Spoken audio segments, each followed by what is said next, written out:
Seorang pria yang terluka dan lelah tergeletak di tengah medan perang yang berlumuran darah. Kemanapun ia memandang yang terlihat hanyalah tubuh-tubuh tak bernyawa di tanah.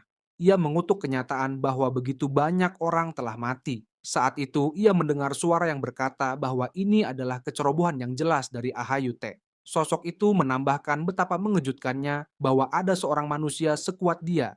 Saat itulah pria ini menyadari bahwa yang berbicara adalah makhluk humanoid raksasa bersayap. Dari keterkejutan, ia beralih ke amarah ketika melihat bahwa musuhnya masih hidup. Ini adalah raksasa Ahayute yang telah muncul di Kekaisaran 20 hari yang lalu dan menyebabkan kehancuran tanpa alasan yang jelas. Ia adalah yang terakhir dari 3 raksasa karena dirinya setengah dari kekaisaran telah berubah menjadi kuburan. Namun makhluk itu masih tetap hidup dan bersikap tenang. Ahayute menjawab bahwa pria itu tidak perlu khawatir lagi karena ia tidak akan berada di sini terlalu lama, segera ia akan kembali ke kaumnya. Mendengar hal itu, pria ini berkata bahwa itu adalah kabar baik karena teman-teman Ahayute yang telah mati sebelumnya pasti sudah menunggunya. Ucapan itu mengejutkan sang raksasa. Ia tidak memahami siapa yang dimaksud pria itu dengan teman. Lalu pria itu menyebutkan 2 makhluk lain yang datang bersama Ayute. Salah satunya telah berubah menjadi raksasa gosong akibat serangan seekor naga merah yang pemarah. Sementara yang lainnya disegel untuk selamanya oleh seorang lelaki tua bernama Lorehon. Pria itu tampak senang ketika mengingatkan raksasa yang sekarat tentang nasib tragis teman-temannya. Namun Ahayute tetap mempertahankan sikapnya yang tenang. Ia hanya menjawab bahwa pria itu tidak perlu menutupi kebenaran dengan kata-kata kosong. Anak-anak bintang memiliki hubungan batin yang membuat mereka dapat berbagi indera satu sama lain. Karena itulah Ahayute tahu bahwa lawan dari kedua raksasa lainnya telah musnah bersama mereka. Dengan kata lain, tidak ada lagi manusia kuat seperti dia yang tersisa di dunia. Di sisi lain, pria itu menimpal omongan Ahayute dengan berkata dirinya masih hidup. Jadi untuk apa dia berkata begitu? Ahayute berkata bahwa pria itu sebaiknya tidak terlalu percaya diri, sebab raksasa itu tahu bahwa waktu pria itu hampir habis. Ahayute mengaku merasa lega. Jika pria itu lebih cepat menyadari potensinya dan berlatih dengan sepenuh hati, ia pasti sudah menjadi rintangan besar menghadang keinginan besar para raksasa. Tidak ingin mendengar omong kosong dari raksasa ini, ia menjawab bahwa ia tahu telah menjalani kehidupan yang penuh bencana. Raksasa itu tidak perlu mengatakannya kepadanya. Jadi ia ingin raksasa itu diam dan menyuruhnya mati. Ahayute mengakui bahwa pria itu adalah manusia yang luar biasa dan mengatakan bahwa tidak apa-apa jika ia merasa bangga. Namun tetap saja pada akhirnya dunia akan ditelan oleh cahaya bintang dan menghilang. Setelah mengatakan kalimat tersebut, pria ini mengeksekusi sang raksasa dengan satu tebasan pedang. Pria itu tahu bahwa ia tidak bisa melakukan apapun terhadap hal-hal yang telah terjadi. Ia mulai merasa terguncang oleh pertempuran dan mulai mengingat semua hal yang pernah ia alami bersama rekan-rekannya. Ia menjalani kehidupan sebagai seorang prajurit di sisi mereka dan selama perang, mereka akhirnya kehilangan nyawa. Sekarang ia hanya bisa menatap tumpukan mayat dan bertanya, apa kalian semua ada di sini? Ia bertanya-tanya kebanggaan macam apa yang membuat mereka bertarung sampai mati. Dan apakah orang-orang ini pikir merasa kuat karena aku? Saat menutup mata salah satu rekannya yang telah gugur, ia berkata bahwa seharusnya mereka memahami situasi dan melarikan diri, bukannya tetap tinggal seperti orang bodoh sampai akhir. Berlutut, ia bertanya-tanya mengapa aura pedang terkuat dari kekaisaran bisa ditangkis oleh para raksasa dan mengapa hanya pedangnya yang bisa berfungsi dengan baik. Jika bukan karena hal itu, tidak mungkin seorang prajurit disipliner bisa berada di garis depan dan rekan-rekannya tidak akan mati lebih dulu. Sayangnya, ia tidak mengetahui jawabannya. Ketika ia sedang meratapi kesedihannya, ia tiba-tiba mendengar suara seseorang yang butuh bantuan. Seketika pria itu mengenali suara tersebut, ia berdiri dan berencana menuju sumber lokasi suara. Beberapa saat kemudian, dengan bersusah payah, ia akhirnya tiba di tempat di mana wanita itu berada. Seorang wanita berseragam bersandar pada sebuah batu. Pria itu mengenalinya, ia merasa lega melihat sang komandan masih hidup. Meski telah kehilangan lengan kanannya, ia adalah komandan besar Adesan. Dia mendekati wanita itu dan bertanya, bagaimana mungkin seseorang yang memegang komando bisa berakhir dalam keadaan seperti itu? Wanita itu membalas dengan mengatakan bahwa penampilan Kopral Ronan juga terlihat kacau. Adesan kemudian berubah serius dan bertanya, apakah Ahayute sudah mati? Ronan menjawab bahwa dia telah membunuhnya dan menambahkan bahwa tubuh raksasa itu tidak jauh dari tempat mereka berada. Mendengar itu, Adesan tampak merasa lega. seolah beban berat telah terangkat dari pundaknya. Air mata mengalir di wajahnya dan dia mengucapkan terima kasih kepada Ronan. Ronan hanya terdiam sejenak sebelum akhirnya bertanya kepada Adesan. Karena dia berterima kasih, apakah dia mau bersedia mendengarkan permintaannya. Ronan berbicara tentang nasib para prajurit disipliner. Sesuai peraturan, tubuh mereka biasanya ditinggalkan atau dibakar. Tetapi kali ini, dia ingin sisa-sisa jasad rekan-rekannya diperlakukan dengan lebih baik. Adesan menjawab bahwa dia tidak yakin bisa melakukannya, sementara kondisi Ronan terlihat lebih baik darinya. Kemudian Adesan menyarankan bahwa lebih baik Ronan sendiri yang mengurus mereka secara langsung. Ketika Ronan hendak mengatakan bahwa dia tidak bisa, dia tiba-tiba mulai batuk hebat. Komandan itu sebelumnya mengatakan bahwa Ronan lebih hidup darinya, tetapi kenyataannya kondisi Ronan sangat buruk. Dia bisa mati kapan saja. Ronan bercerita bahwa dia telah bertindak bodoh selama ini, sehingga tidak banyak yang bisa dia lakukan, dan merasa tidak adil jika ia harus mati di sini. Adesan kemudian bertanya apakah ada sesuatu yang ingin ia lakukan jika berhasil bertahan hidup. Ronan menjawab bahwa ada banyak hal yang ingin ia lakukan. Meskipun saat ini satu-satunya yang terpikir olehnya sekarang adalah bagaimana rasanya masuk akademi. Ia lalu mengakui kepada komandannya bahwa dia kepikiran dengan sedikit ucapan raksasa tadi, terlebih lagi keinginan terakhir mendiang kakaknya adalah mengirimnya ke akademi. Tapi sekarang dengan kondisi ini, ia tampaknya akan segera bertemu kembali dengan keluarganya. Merasa khawatir, Adesan mengatakan kepada Ronan bahwa ketika hujan berhenti, tim pencari mungkin bisa menemukannya. Namun Ronan memotong pembicaraan, mengatakan bahwa pada akhirnya ia akan mati. Ia menganggap Adesan hanya mengucapkan kata-kata yang tidak perlu dan tidak masuk akal. Tak lama setelah itu, mereka berdua terkejut saat melihat hujan tiba-tiba berhenti. Mereka bertanya-tanya bagaimana hujan yang begitu lebat bisa seketika berhenti. Tiba-tiba suara gemuruh mengguncang tanah. Ronan dengan cemas bertanya apa yang terjadi. Dan seketika di hadapan mereka ada sebuah sosok raksasa muncul melayang di langit. Makhluk itu memiliki 8 sayap yang mencolok. Dan yang lebih buruk, ia tidak sendirian. Dalam keadaan bingung, Ronan bertanya, "Siapa mereka? Dari mana mereka datang?" Ketakutan mulai menguasai Adesan. Ia menyadari bahwa 3 raksasa sebelumnya bukanlah akhir dari segalanya. Dengan suara lirih, ia menggumamkan bahwa pada akhirnya ia gagal menyelamatkan dunia untuk ketiga kalinya. Dan hanya satu kesempatan tersisa. Terjebak dalam pikirannya sendiri, ia bahkan tidak mendengar teriakan Ronan. Sebuah teriakan terakhir yang keras membuatnya sadar kembali. Ronan menanyainya, "Apa yang kau lakukan?" Ia memintanya untuk tetap tenang dan menggunakan telekinesis untuk menembaknya ke arah mereka atau melakukan sesuatu. Ronan semakin frustrasi karena pedangnya tidak bisa mencapai mereka dari tanah. Ronan bertanya kepada sang komandan besar apakah ia tidak berencana membunuh para raksasa itu. Dengan tidak percaya, Adesan malah balik bertanya apakah Ronan benar-benar ingin bertarung dalam situasi seperti ini. Ronan dengan tegas menjawab bahwa tentu saja ia akan bertarung. Itu jauh lebih baik daripada hanya diam dan mengeluh. Bahkan jika ia harus mati, ia tidak akan pergi tanpa memberi perlawanan kepada para bajingan itu. Kata-kata dan sikap Ronan membuat Adesan terkejut. Ia tidak menyerah, bahkan dalam situasi seburuk ini. Saat itu ia mengingat bahwa Ronan memang pria seperti ini. Adesan berpikir dalam hati bahwa jika ada seseorang yang bisa melakukannya, maka orang itu adalah Ronan. Ia memanggil Ronan dan meletakkan tangannya di bahunya. Ronan, yang masih fokus pada musuh, mengeluh bahwa ia sedang sibuk. Namun sebelum ia sempat menyelesaikan kalimatnya, Adesan tiba-tiba menciumnya. Ronan terkejut dan kebingungan, tetapi segera menyadari bahwa Adesan telah memasukkan sesuatu ke dalam mulutnya. Ia segera bertanya, "Apa yang kau berikan padaku?" Adesan kemudian berbisik kepadanya, kata-kata yang hanya bisa didengar oleh Ronan. Ronan terkejut dengan apa yang ia dengar, seolah tidak bisa mempercayainya. Ia bertanya dengan penuh kebingungan, "Apa maksudmu mengatakan ini dalam situasi seperti ini?" Namun Adesan mengabaikan pertanyaannya. Dengan senyum di wajahnya, ia berbicara kepada Kopral Ronan, memintanya bahwa jika mereka bertemu lagi, ia harus berjanji untuk tidak melakukan hal bodoh dan menjadi seorang penjahit. Ia mengatakan bahwa ia telah melakukan banyak hal, tetapi tidak pernah melakukan sesuatu seperti ini sebelumnya. Ketika mereka sedang berbincang, raksasa di belakang mengeluarkan energi penghancur ke arah mereka. Adegan berganti. Ronan tiba-tiba tersadar di suatu tempat dengan cepat memanggil sang jenderal. Ronan menyadari bahwa ia berada di tempat lain. Lebih tepatnya, di sebuah padang rumput dekat sebuah desa. Saat merasakan rumput hijau di tangannya, ia terdiam dengan mulut terbuka lebar. Ia ingat dengan jelas tempat ini adalah Nimberton, kota kelahirannya, yang berarti ia telah kembali ke masa lalu. Ronan duduk termenung di bawah bayangan pohon, mencoba memahami semuanya.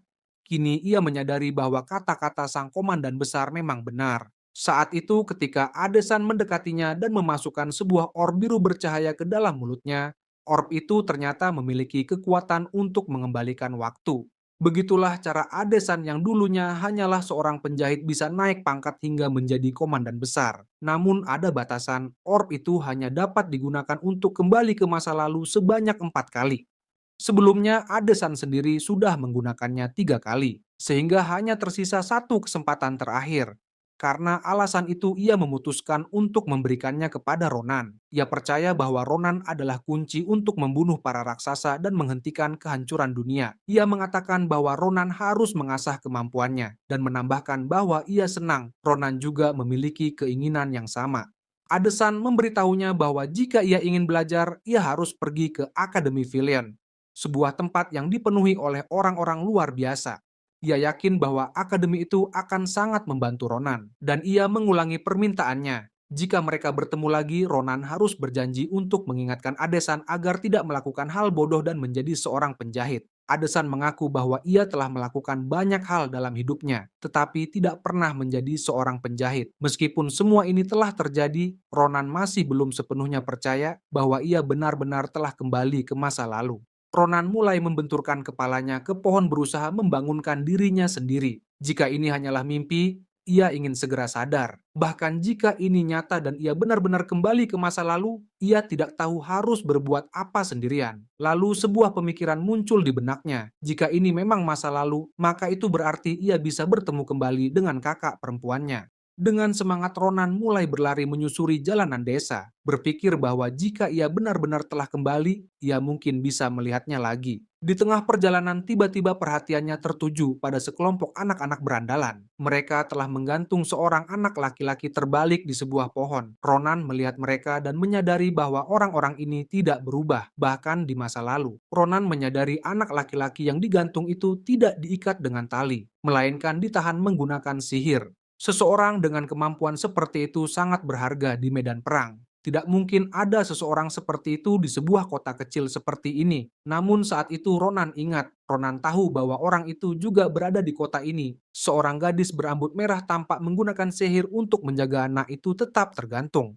Ia bertanya dengan nada cemas, sampai kapan mereka akan melakukan ini? Karena jika terus berlanjut, sesuatu yang buruk bisa saja terjadi pada anak itu. Anak laki-laki yang tergantung itu terus memohon kepada para pengganggu agar mereka berhenti. Ia mencoba menjelaskan bahwa ia benar-benar tidak punya uang karena ia harus membeli obat untuk ibunya bulan ini yang sangat mahal. Namun para pengganggu tidak peduli. Jika ia ingin menjadi anak yang baik, maka seharusnya ia sudah mencari cara untuk mendapatkan uang. Tanpa rasa iba, anak yang digantung itu dipukuli tanpa ampun. Kemudian ia memberitahu gadis berambut merah bahwa karena anak ini belum mau menyerah, maka ia harus menggantungnya lebih tinggi, sampai ke puncak pohon. Gadis berambut merah itu tampak ragu dan mencoba menjelaskan bahwa ia tidak bisa melakukan itu. Jika anak itu dinaikkan lebih tinggi dan secara tidak sengaja terjatuh, ia bisa terluka parah atau bahkan mati.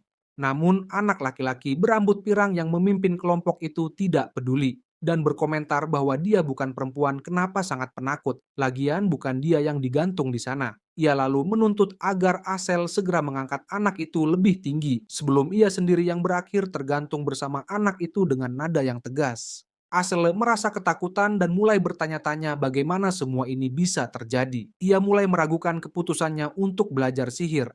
Apakah ini kesalahannya? Ia hanya ingin membuktikan bahwa ia juga bisa melakukan sesuatu dengan baik. Asel tahu bahwa ia seharusnya menolak. Ia tahu ia harus mengatakan bahwa ia tidak bisa melakukannya. Namun rasa takutnya begitu besar. Meski begitu, ia mengumpulkan keberanian dan dengan suara pelan, ia meminta mereka untuk berhenti. Namun sebelum ia sempat menyelesaikan kalimatnya, Ronan langsung menyela, berteriak agar dia berhenti karena bisa membunuh anak itu. Anak berambut pirang itu kemudian berbalik ke arah Asele dengan ekspresi kesal dan bertanya apa yang sedang ia lakukan. Apakah Asele benar-benar akan berhenti hanya karena seseorang menyuruhnya? Ronan kemudian berkata bahwa Asel seharusnya berhenti mengkhawatirkan sampah seperti mereka. Asel mengenali Ronan, dan Ronan segera memintanya untuk berbicara dengannya saja daripada terus bersama kelompok itu. Mengabaikan si pengganggu, Ronan bertanya kepada Asel di mana ia belajar telekinesis. Asele menjawab bahwa ia mempelajarinya dari sebuah grimoire yang dibelinya dari seorang pedagang keliling. Jawaban itu sangat mengejutkan Ronan. Ia tidak percaya bahwa Asel bisa sebaik ini hanya dengan belajar dari grimoire murah. Ia berpikir bahwa dengan bantuan Asel, ia mungkin lebih mudah ketika menghadapi raksasa. Saat itu terdengar suara dentingan pedang membangunkan Ronan dari lamunannya. Ia terkejut saat melihat bahwa anak berambut pirang itu memiliki sebuah pedang sungguhan. Dengan penuh amarah, anak itu mengancam Ronan karena berani mengabaikannya. Ia mengatakan bahwa Ronan bertindak terlalu sombong, padahal ia sengaja mengalah dalam pertarungan mereka beberapa hari yang lalu. Namun hari ini ia akan memberi Ronan pelajaran. Tanpa rasa khawatir, Ronan hanya bertanya-tanya dari mana anak ini mendapatkan senjata seperti itu, sebuah pedang panjang. Kemudian ia memperhatikan bahwa postur anak itu sangat buruk. Namun, meskipun tekniknya lemah, ia memiliki kekuatan fisik yang cukup besar, dan itu cukup untuk membuatnya ditakuti di kota kecil ini. Tentu saja bagi Ronan itu bukanlah ancaman. Anak berambut pirang itu mulai merasa gugup saat melihat Ronan dengan mudah menghindari serangannya. Sementara itu Ronan berpikir bahwa meskipun tubuhnya lebih muda sekarang, pertempuran tetaplah pertempuran. Ia masih bisa menerapkan semua pengalaman yang ia dapatkan saat menjadi seorang prajurit disiplin. Naluri bertarungnya masih tajam seperti sebelumnya. Anak pirang itu yang tidak mau kalah dengan percaya diri berkata bahwa Ronan hanya beruntung kali ini. Ia bahkan mengancam bahwa ia akan memastikan Ronan tidak akan bisa mengangkat sendok selama sisa hidupnya. Ronan dengan santai menjawab bahwa memang benar ia sedang beruntung hari ini. Meskipun sepanjang hidupnya ia selalu mengalami kesialan. Anak pirang itu lalu mengarahkan pedangnya ke Ronan. Ia mengatakan bahwa karena situasi sudah sampai sejauh ini, Ronan sebaiknya berlutut dan memohon ampun. Jika Ronan melakukan itu, ia akan mengampuni hidupnya. Meskipun tentu saja ia akan pergi tanpa lengan. Kemudian dengan nada mengejek, ia menambahkan bahwa jika ia membunuh Ronan, ia akan memastikan untuk memperlakukan kakaknya dengan baik. Setiap kali ia melihat kakaknya, ia selalu memikirkan hal-hal cabul tentangnya. Mendengar kata-kata itu, kemarahan Ronan meledak. Dalam sekejap ia melancarkan serangan cepat. Anak pirang itu menjerit kesakitan sambil memegangi lukanya. Ronan mendekatinya dengan tatapan dingin. Dengan suara rendah dan mengancam ia bertanya, "Apa kau ingin mati?" Sementara itu teman-temannya hanya berdiri ketakutan di sana. Mereka tidak percaya bahwa Ronan telah memotong telinga pemimpin mereka. Hanya dengan menggunakan tongkat, Ronan memerintahkan mereka untuk segera pergi dari sana sambil membawa anak pirang itu, kecuali mereka ingin mengalami nasib yang sama. Selain itu, ia juga menuntut agar mereka meninggalkan semua uang yang telah mereka curi. Sadar dengan kekuatan Ronan, mereka menurut tanpa memberi perlawanan. Beberapa saat kemudian, Ronan menyerahkan sekantong uang kepada anak yang menjadi korban pembulian. Anak itu menatapnya dengan terkejut dan bertanya apakah Ronan serius, karena jumlah uangnya lebih banyak dari apa yang telah dicuri darinya. Ronan menjawab bahwa itu tidak masalah, karena yang ia butuhkan hanyalah pedangnya. Ia juga menambahkan bahwa anak itu tidak perlu khawatir tentang para pengganggu yang akan membalas dendam, karena mereka pasti tidak akan berani berjalan dengan sombong. Di sisi lain, Asela berusaha mengatakan sesuatu dengan gugup. Keduanya pun menoleh ke arahnya. Ia tampak kesulitan mengungkapkan perasaannya, walau begitu pada akhirnya ia meminta maaf. Ia tahu bahwa tidak seharusnya melakukan itu. Meskipun ia diancam, ia terlalu ketakutan untuk menghentikan diri sendiri. Asel mengakui bahwa ini adalah kesalahannya dan meminta maaf sekali lagi. Anak yang sebelumnya diintimidasi kemudian mengatakan bahwa Asel juga menangis ketika Hansi anak pirang menyeretnya ke sini. Saat melihat Asel, ia berpikir bahwa Asel berada dalam situasi yang sama dengannya. Ia berkata itu bukan salahnya dan menerima permintaan maaf Asel. Ketika anak itu berjalan menjauh, Ronan menatap Asel dan berpikir bahwa bocah ini mungkin tidak seburuk yang ia kira. Ronan segera mengingatkan Asel bahwa ia sebelumnya mengatakan punya urusan dengannya. Ia memberitahu bahwa mereka akan bertemu lagi di tempat yang sama dalam 4 hari.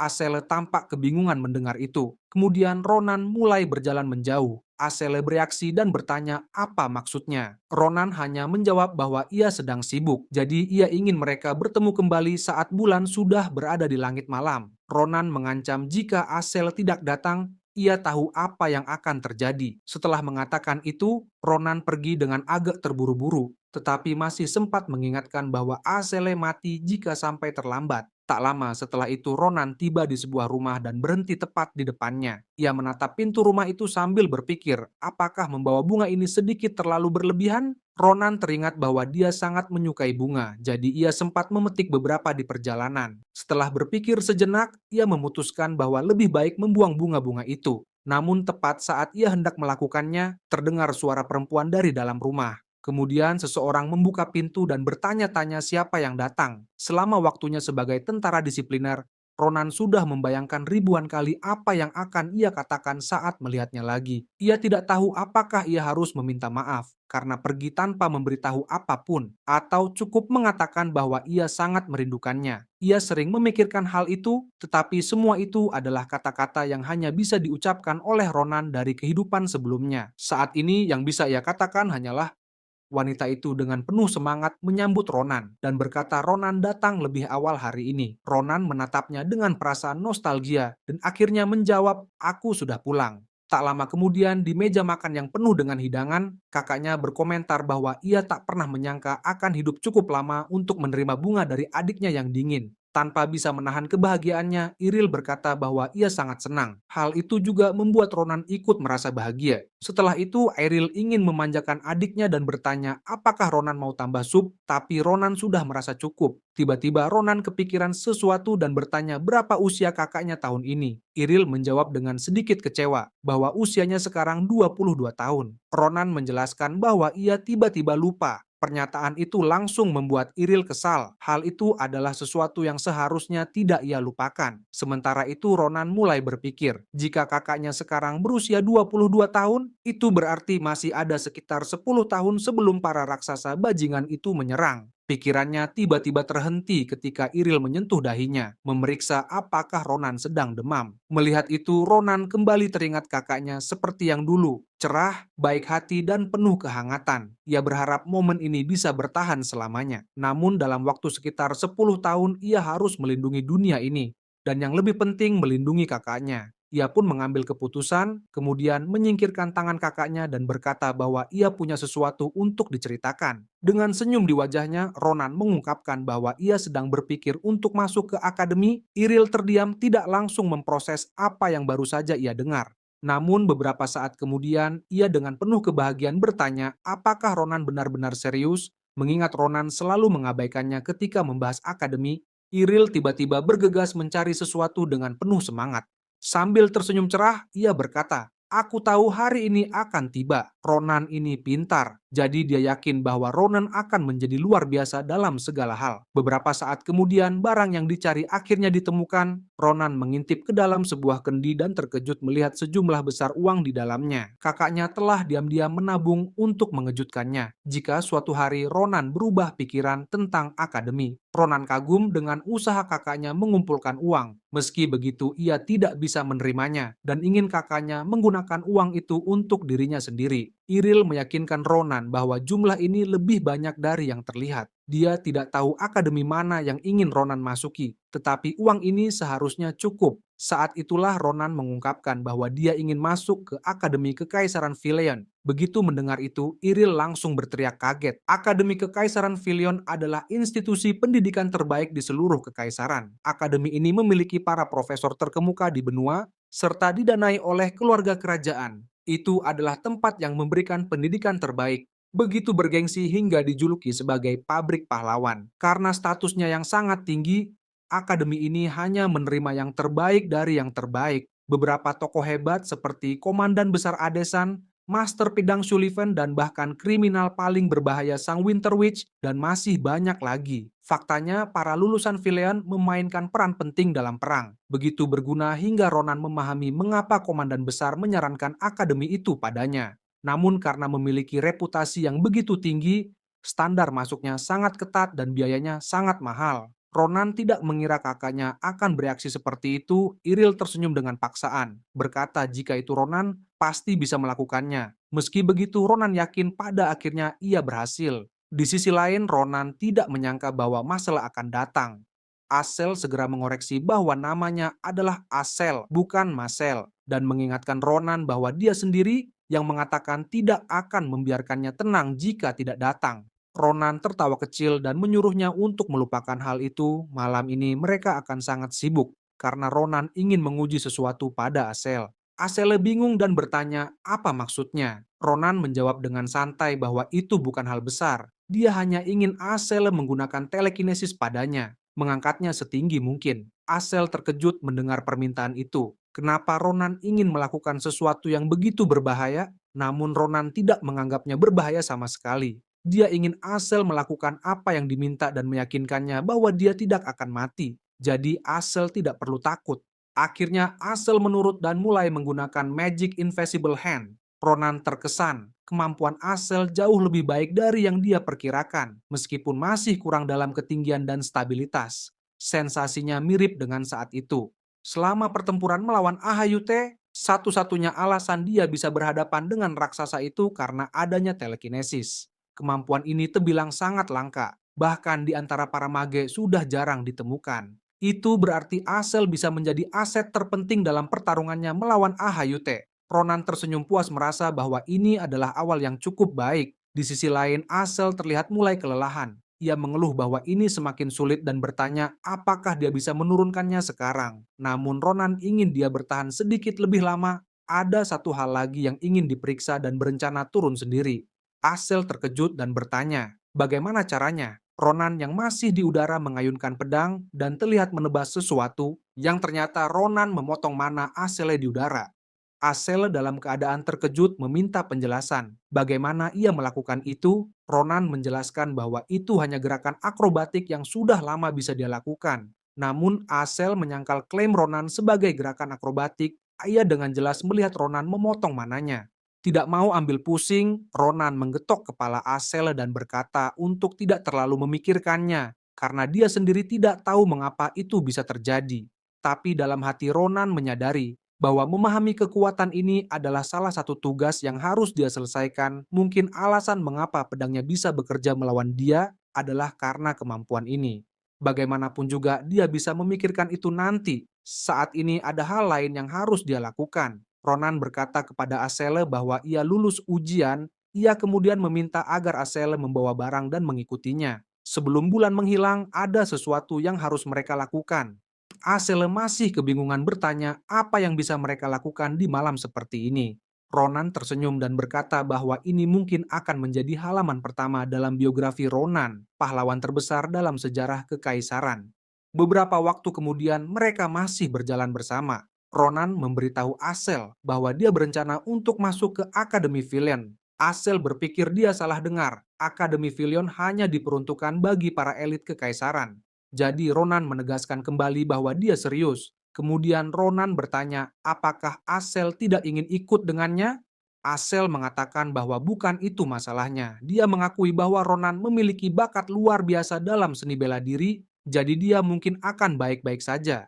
Tapi ia sendiri tidak memiliki keahlian khusus. Dia pengecut dan dia pemalu. Ronan menatapnya dan bertanya, apa kau benar-benar ingin terus hidup seperti itu? Dia menyebutkan bahwa Asel hanya menyia-nyiakan bakat alaminya dan terus merendahkan diri. Apakah itu benar-benar kehidupan yang diinginkannya? Secara jujur, Ronan menganggap Asel sedikit bodoh, pengecut dan pemalu, selalu menangis untuk hal-hal kecil dan mudah ketakutan. Tapi tidak apa-apa, kata Ronan, karena mulai sekarang kau bisa mengubahnya. Ronan memberi nasihat, waktu yang sudah berlalu tidak bisa diubah. Dan suatu hari nanti kau akan menyesalinya, seperti aku di kehidupanku yang lalu. Setelah menyelesaikan ucapannya, Ronan menatap Asel dan bertanya, jadi apa kau berubah pikiran? Asel terkejut dan sedikit tersipu menyadari bahwa Ronan benar-benar peduli padanya. Ronan menambahkan, aku tidak akan memaksamu. Ini hidupmu. Jika kau ingin kembali silakan. Lalu tanpa menunggu jawaban, dia berbalik dan mulai berjalan pergi. Di sisi lain, Asel tiba-tiba berseru, tunggu, aku juga ingin berubah, aku akan pergi ke Akademi Villian. bersama Mundan meminta Ronan untuk mengajarinya apa yang harus dilakukan. Ronan tersenyum tipis dan berkata, Asel ini pertama kalinya kau terdengar seperti laki-laki sejati. Baiklah kalau begitu, kita akan memulai dengan rintangan pertama untuk menjadi pria sejati. Dengan senyum licik, Ronan mengungkapkan bahwa ini rencananya sedari awal. Kemudian mereka tiba di sebuah tempat dengan api unggun yang menyala. Asel melihat api itu dengan gugup dan bertanya kepada Ronan, apakah ini rintangan pertamaku? Ronan mengangguk, benar. Dan ini adalah lawan terbaik yang bisa kutemukan untuk menguji kemampuanmu. Di depan mereka terdapat seekor goblin lunar, sekaligus pemimpin kelompoknya. Ronan menatap Asel dan bertanya, bagaimana menurutmu? Bukankah ini bagus? Goblin lunar adalah jenis goblin yang sering muncul di wilayah ini. Banyak orang membedakannya dari goblin biasa karena kulit mereka yang kekuningan dan tubuh mereka yang cacat. Namun, ciri paling khas mereka adalah obsesi gila terhadap emas dan harta karun. Mereka bahkan sering menyergap pedagang hanya untuk mencuri barang berharga, lalu mengumpulkan barang rampasan mereka di satu tempat dan mengadakan sebuah festival. Di sebuah malam bulan purnama seperti malam ini, Asel akhirnya mengerti alasan mereka ada di sini. Ronan dengan senyum licik menjelaskan bahwa benar mereka di sana untuk mencuri semua harta mereka malam ini. Asel berkomentar bahwa dia belum pernah mendengar goblin mengumpulkan harta hanya untuk mengadakan festival. Jadi bagaimana Ronan tahu? Ronan hanya mengangkat bahu, aku punya cara sendiri untuk mengetahuinya. Tentu saja dia tidak bisa mengatakan bahwa dia pernah melihatnya di kehidupan sebelumnya. Sambil mengawasi para goblin yang tertidur, Ronan memberikan instruksi, Asel yang perlu kau lakukan hanyalah menggunakan telekinesis untuk mengangkat semua harta itu dan memasukkannya ke dalam tas ini. Sederhana kan? Di sisi lain Asel terlihat gugup, kemudian berkata, tidak sesederhana yang kau katakan apa yang terjadi jika aku melakukan kesalahan dan mereka terbangun. Ronan menjawab, maka itu akan menjadi bencana. Ketakutan mulai menguasainya. Dia buru-buru mencoba membujuk Ronan untuk membatalkan rencana ini. Ini terlalu berbahaya, kita harus memikirkannya lagi. Namun Ronan hanya menghela napas dan menatapnya tajam, dasar pengecut. Kemudian dengan nada serius Ronan menjelaskan, dengar jika kita ingin masuk ke Villian, kita membutuhkan dua hal. Pertama, kita butuh uang, biaya masuk ke akademi itu benar-benar gila. Dan yang kedua, kita butuh pengalaman nyata. Di Villion, kita akan bersaing dengan para bangsawan yang sejak lahir sudah mendapatkan pelatihan elit. Jika kita ingin menang melawan mereka, hanya ada satu cara, mengumpulkan pengalaman dengan mempertaruhkan nyawa. Itulah sebabnya goblin-goblin ini adalah lawan yang sempurna. Kita bisa mendapatkan uang dan pengalaman sekaligus.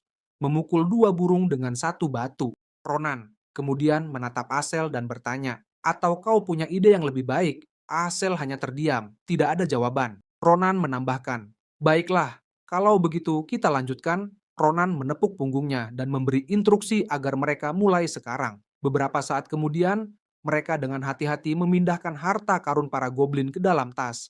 Asel terus mengulangi prosesnya sepanjang malam, dan kelelahan mulai terlihat di wajahnya. Sementara itu Ronan tersenyum puas saat melihat koin-koin terakhir jatuh ke dalam tas. Sekarang semuanya sudah penuh. Dia menoleh ke Asel. Sudah kubilang pengalaman itu sangat berharga. Sejujurnya Ronan awalnya tidak terlalu yakin dengan kemampuan Asel.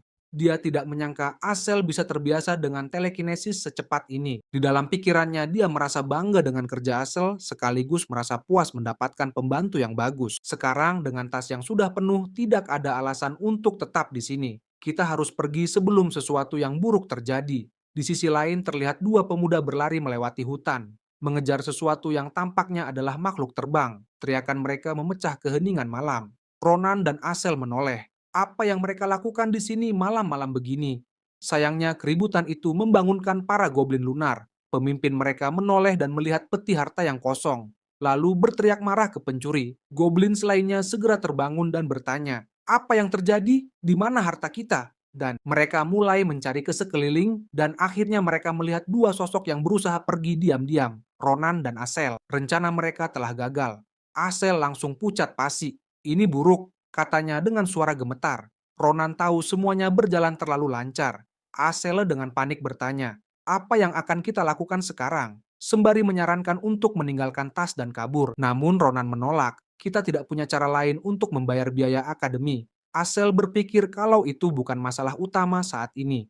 Sementara itu, para goblin semakin mendekat, Ronan tetap tenang dan menganalisis situasi. Pedang panjangnya terbuat dari baja murahan. Dengan berat dan ketahanannya, pedang itu mungkin hanya bisa menahan sekitar 15 serangan sebelum hancur. Namun ada sekitar 30 goblin di sekeliling mereka.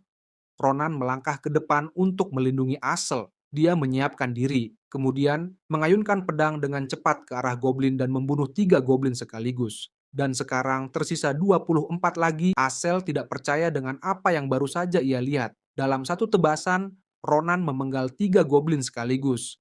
Lalu saat sisa goblin menyerang, Ronan hanya menghilang dan muncul untuk membunuh banyak goblin sekaligus. Sekarang di hadapan Asel hanya terdapat mayat goblin yang berserakan. Sembari membunuh goblin, Ronan berbicara pada Asel, "Apa yang kamu lakukan? Apa kamu akan tertegun terus seperti itu?" Asel tersentak dan meminta maaf. "Tidak perlu minta maaf," kata Ronan. "Cepat ambil barang-barangmu. Kita pulang." Beberapa saat kemudian, tas mereka kini penuh sesak dengan harta curian. Beratnya benar-benar terasa.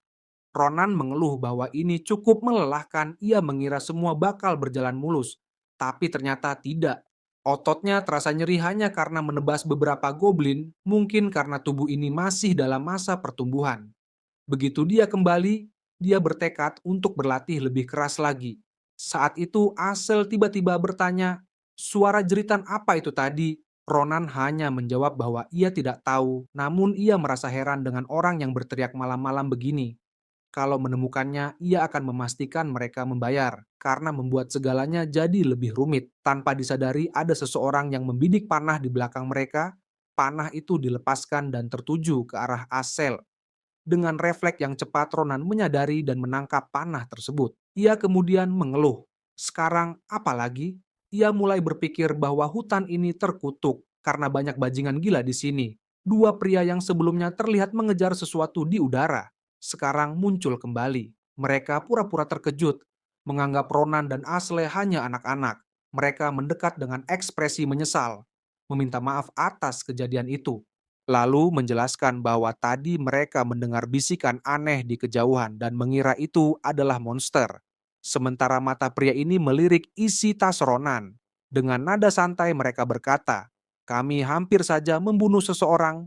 Maafkan kami." Lalu mereka bertanya, "Kalian tidak terluka kan?" Ronan yang sudah tahu niat busuk mereka berkata, "Kau bahkan tidak bisa menyembunyikan caramu melihat. Berhenti berpura-pura. Jawab aku dengan jujur, siapa kalian sebenarnya?" 2 pria itu terkejut. Lalu salah satu dari mereka maju dengan tersenyum berkata, Kami lupa memperkenalkan diri dengan baik. Maaf, ini salahku." "Kami Kaliboro." Ekspresi pria itu berubah, ia mengarahkan pisau ke Ronan.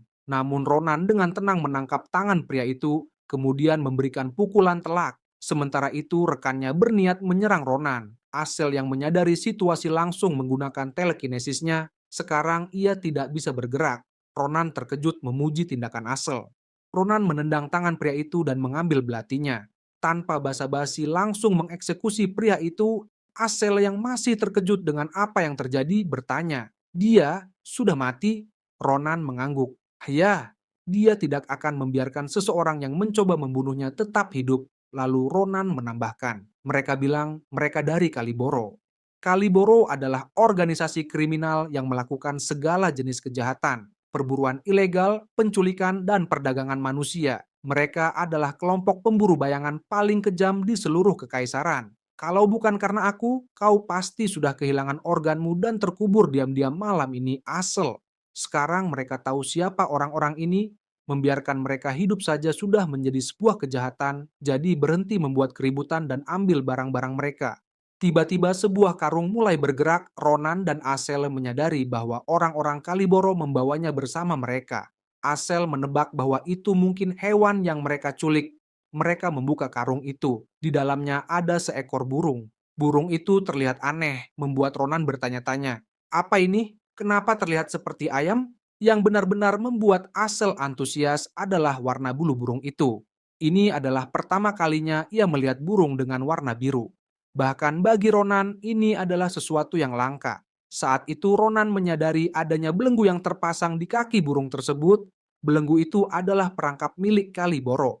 Ronan langsung mengenali benda itu begitu melihatnya. Belenggu semacam ini biasanya digunakan oleh para pemburu ilegal dari kelompok Kaliboro. Fungsinya adalah untuk mengganggu aliran mana makhluk yang ditangkap dan membatasi gerakannya. Nah, satu hal yang membuat Ronan heran, Kaliboro biasanya hanya menggunakan belenggu ini dalam kasus-kasus khusus atau ketika mereka menangkap makhluk fantastis. Jadi Ronan menyimpulkan bahwa burung ini bukanlah burung biasa. Tiba-tiba suara misterius terdengar melalui lingkaran sihir. Suara itu terdengar lega dan berkata, "Akhirnya sihirnya terhubung." Asel terkejut mendengar burung itu berbicara, sementara Ronan langsung menyadari bahwa ini adalah sihir komunikasi. Jika burung ini bisa berbicara segera setelah keluar dari karung, maka kemungkinan besar karung itu memiliki efek yang menghalangi aliran mana. Tak lama kemudian, pemilik suara misterius itu memperkenalkan dirinya. Namanya adalah Faren. Ia adalah seorang peneliti makhluk fantastis di sebuah institusi sekaligus penjaga marpes. Faren menjelaskan bahwa ia telah berusaha berkomunikasi dengan burung itu, tetapi selalu gagal. Bahkan ia sempat berpikir untuk melaporkannya karena hilang, namun kini merasa lega karena burung itu akhirnya merespons. Dengan nada sopan, Faren meminta maaf atas kelancangannya, lalu bertanya, "Siapa kalian?" Ronan menjawab dengan santai, "Kami hanyalah pejalan kaki biasa yang kebetulan lewat dan terlibat perkelahian dengan penculik yang telah membawa pergi burung ini." Kenangan tentang kejadian itu terlalu berdarah untuk dijelaskan, jadi rincian kejadian tidak ia jelaskan. Mendengar kata pemburu liar dan pencuri membuat Faren terkejut. Ia tidak menyangka apa yang telah terjadi. Sekarang ia merasa memiliki hutang besar kepada pemuda itu dan tidak tahu bagaimana membalasnya. Namun Ronan mengatakan bahwa itu tidak perlu. Sebaliknya, ia justru bertanya bagaimana cara mengembalikan burung itu. Ronan menyadari bahwa burung itu kelelahan setelah begitu lama dirantai. Ia bertanya, apakah burung itu masih bisa terbang dengan baik jika belenggunya dilepaskan? Faren meyakinkannya bahwa burung mimpi memiliki naluri untuk menemukan jalan pulang. Jika dilepaskan, ia akan tahu bagaimana cara kembali ke rumahnya. Mendengar itu, Ronan segera memutus rantai di kaki burung, lalu menyuruhnya kembali kepada ayahnya agar tidak membuatnya khawatir. Burung itu terharu dengan kebaikan Ronan, lalu tiba-tiba menyodorkan pantatnya ke wajah Ronan yang hampir membuat Ronan marah. Tetapi Faren menjelaskan bahwa burung itu memintanya untuk mencabut salah satu bulunya agar mereka bisa bertemu lagi. Setelah mendapatkan bulu burung mimpi, bulu itu berfungsi sebagai kompas yang dapat membimbing Ronan ke tubuh asli burung tersebut. Beberapa hari kemudian, sebuah kereta pedagang terlihat dan seorang pria tengah memeriksa sebuah permata biru yang menakjubkan. Duon Karabel menawarkan 20 keping emas untuk permata itu. Barang-barang yang dibawa Ronan ke tempat ini ternyata memiliki nilai yang sangat tinggi. Duon merasa bahwa hari ini adalah hari keberuntungannya. Ia akhirnya menemukan pelanggan berharga. Ronan tersenyum dan berkata bahwa akhirnya ia bertemu seseorang yang benar-benar mengerti dirinya. Sebelumnya, semua pedagang lain hanyalah penipu. Hal itu hampir membuatnya putus asa. Namun akhirnya ia menemukan seorang pedagang yang jujur. Semua usahanya terasa terbayarkan, Duon. Duon merasa terhormat dengan pujian itu dan bertanya, apakah Ronan memiliki barang lain untuk dinilai. Ronan kemudian bertanya, apakah Duon bisa melihat benda ini? Ia tidak berniat menjualnya, tetapi ia penasaran dengan apa sebenarnya benda itu. Malam itu, burung biru yang dikenal sebagai burung mimpi meninggalkan sebuah telur.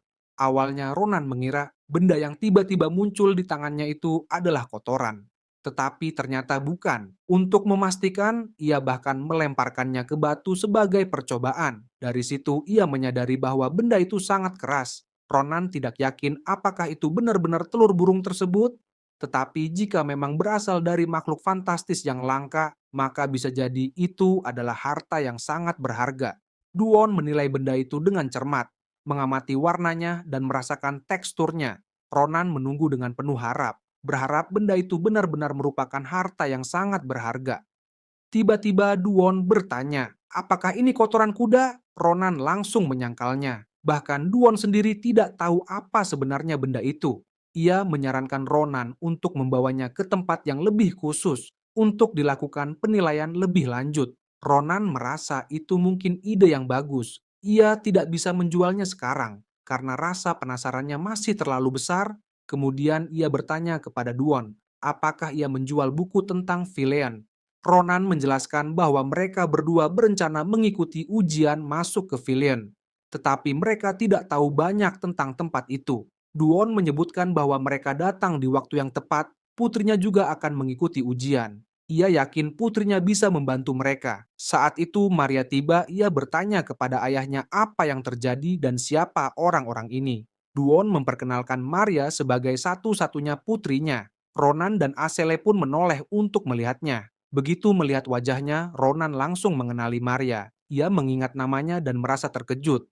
Duon meminta putrinya untuk menyapa mereka dan menjelaskan bahwa mereka adalah orang-orang penting yang baru saja membuat kesepakatan besar.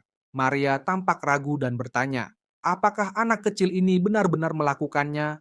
Mendengar nada suaranya, Duon langsung menegurnya karena berbicara dengan cara yang kurang sopan.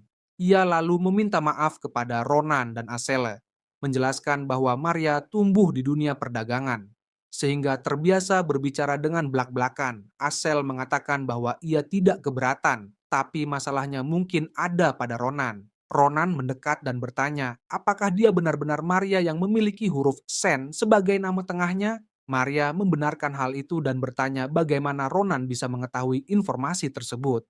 Ronan merasa ada sesuatu yang aneh. Maria memang sangat mirip dengan seseorang yang ia kenal.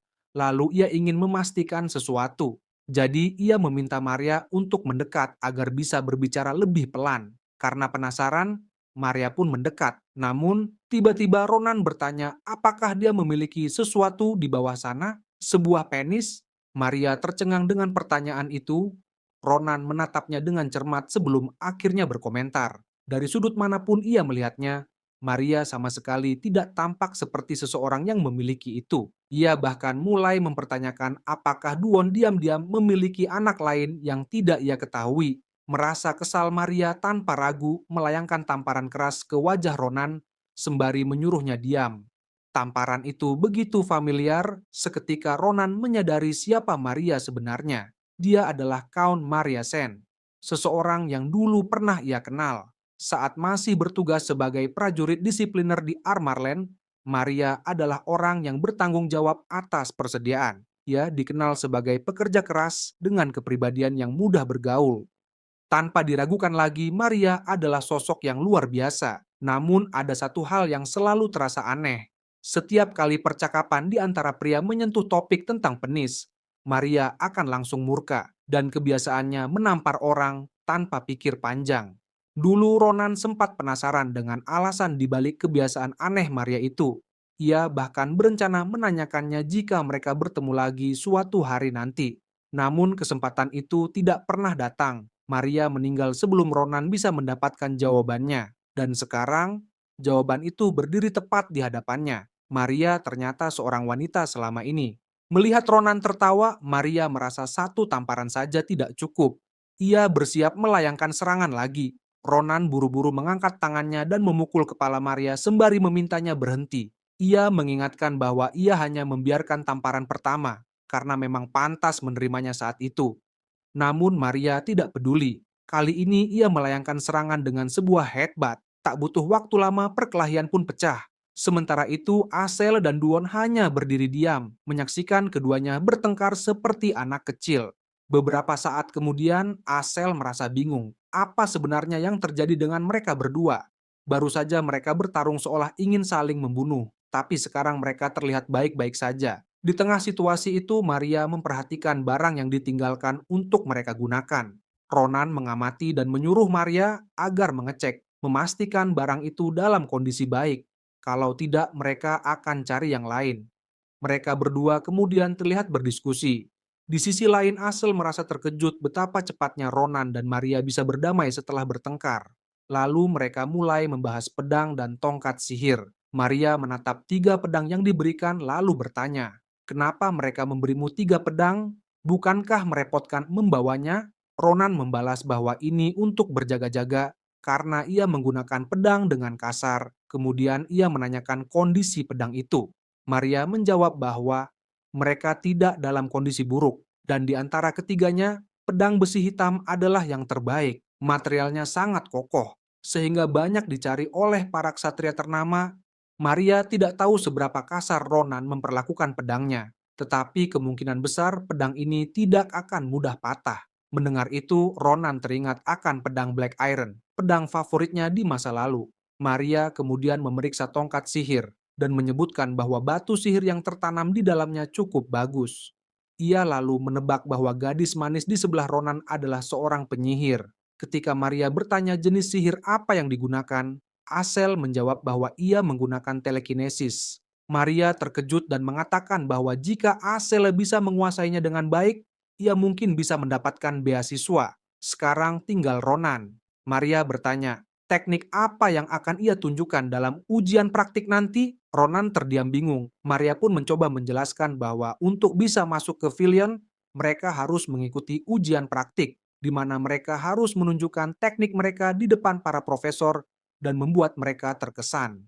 Tentu saja ujian teori juga cukup sulit, tetapi ujian praktik jauh lebih sulit. Bahkan ada yang mengatakan bahwa jika seseorang berhasil dalam ujian praktik, kemungkinan besar mereka akan lulus. Dengan kata lain, jika seseorang tidak bisa membuktikan kemampuannya, lebih baik mereka melupakan impian masuk akademi. Ronan pun bertanya,